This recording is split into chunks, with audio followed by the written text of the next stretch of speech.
Hi guys, welcome back to my channel. This is me, Kim, your Afam Hunter. And I just got back in Spain from Poland, where we have the coverage for Mr. and Miss Supranational. So ano nga ba ang mga pageant insider scoop na nasagap natin doon sa Mr. Supranational? Yun na muna ang unahin natin dahil mahilig naman kayo sa mga medyo, di ba? Sa mga eksenang ganon. So, napakaraming ang mga chika about sa substandard ng mga contestants. May mga chismis na some of the candidates daw ay parang hindi naman nababagay sa standard ng Mr. Supranational na mga emote. Sabi ko, sino-sino ang mga yon? Siguro alam niyo na din mga Mars. Pangalawa, ang mga issue ng napakaraming Bekelu. At wala pang nananalong Bekelu nga doon dahil alam mo naman ang Poland ay very conservative country. And of course, the owners are very traditional and not very, sabag niya, hindi masyadong syonggap ang pagka-eksena ng mga Bekelu. At napapanahon ngang napakaraming Bekelu doon sa mga kandidato Everlu. Pero bago natin ipagpatuloy ang ating mga chika sa ating insider scoops, chikahin muna natin yung mga winners because I love the winners. They're very nice people. Let's start with Sanun, Mr. Laos.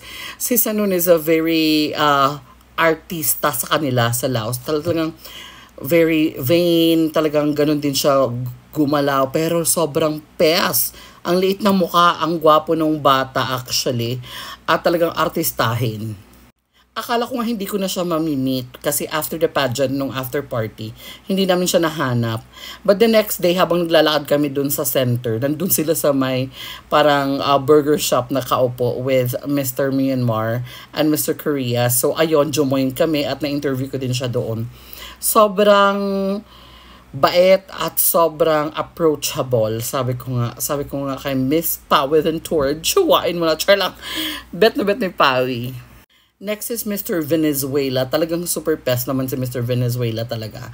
Ang ganda ng mukha, talagang lalaking lalaki. Tapos, ang ganda rin ng ipin. Mabango at mga eksena. Sabi ko, gaano ka close? I-close ko pa ba? So, ayun na nga mga mare. And of course, our very own Brandon, our second runner-up, the history maker itself. Sobrang cool ni Brandon. I thought nga parang medyo snobbish siya. But then the first time we met, talagang ang haba ng usapan namin, parang umabot ng 30 minutes with regards to, you know, things to do in the finals. Tapos kung ano yung feeling niya and everything. So, it was a heart-to-heart talk. And then, I also gave some advice from the last year kay mga kwento ko ninyo mga nangyari doon sa finals and everything. So, ayun na nga, of course, si ating Brandon Spirito is very nice, very cool. And naidaig naman niya ang ating bansang Pilipinas, mga Mars. And of course, the very first runner-up, Mr. Casey. Sabi ko, pambaba ang pangalan na Casey. Pero love na love ko yan. Yan ang pinaka-love ko sa lahat ng candidates. He's very charming and very approachable, very caring, ganon. Super huggable at super chikabel, ganon. Sobrang talapar, banguhar, at mabait, super boka, talagang matalino. And yeah, basta siya ang favorite ko.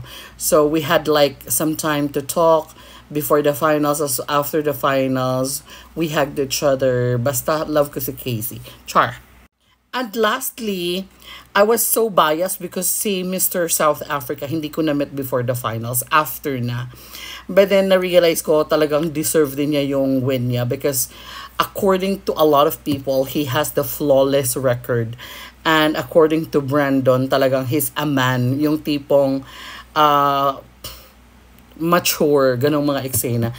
Talagang flawless ang record, no lateness. Talagang attention to detail. Na-prove ko yan nung after the next day na nung party. Nagkita ulit kami sa lobby. Tapos, oh, it was you again. Sabi ganyan.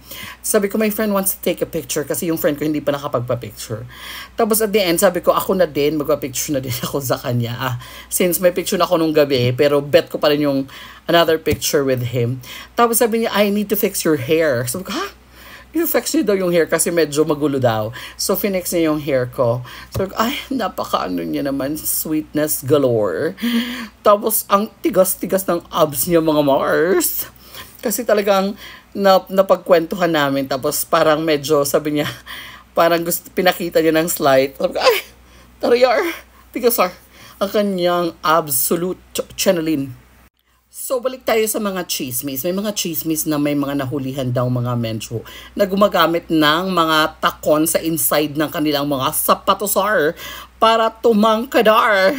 Nakakaloka. At tapos, sabi nga, dapat there must not be a height difference for the winners. So yung 5 winners, medyo pantay-pantay halos ang height nila. Kaya yung mga super tangkadar, niligwakar! At dahil nga sa issue ng substandard, meron yung isang candidate na body shame. At alam nyo na yon dahil nakita nyo naman sa social media kung paano niya pinagtanggol ang kanyang sarili ever do. Tapos meron pang isang mga eksena na marami daw ang lateness sa mga rehearsals ever late. Kaya wasa pagka-titular. At ang pinakamalalang eksena mga mare ay may mga national directors daw na nagme-message sa mga bondelet na parang Tinder lang ito. At pinupunta sila sa mga room nila. Nakakaloka yun mga Mars. Very wrong. At yun ang chismis.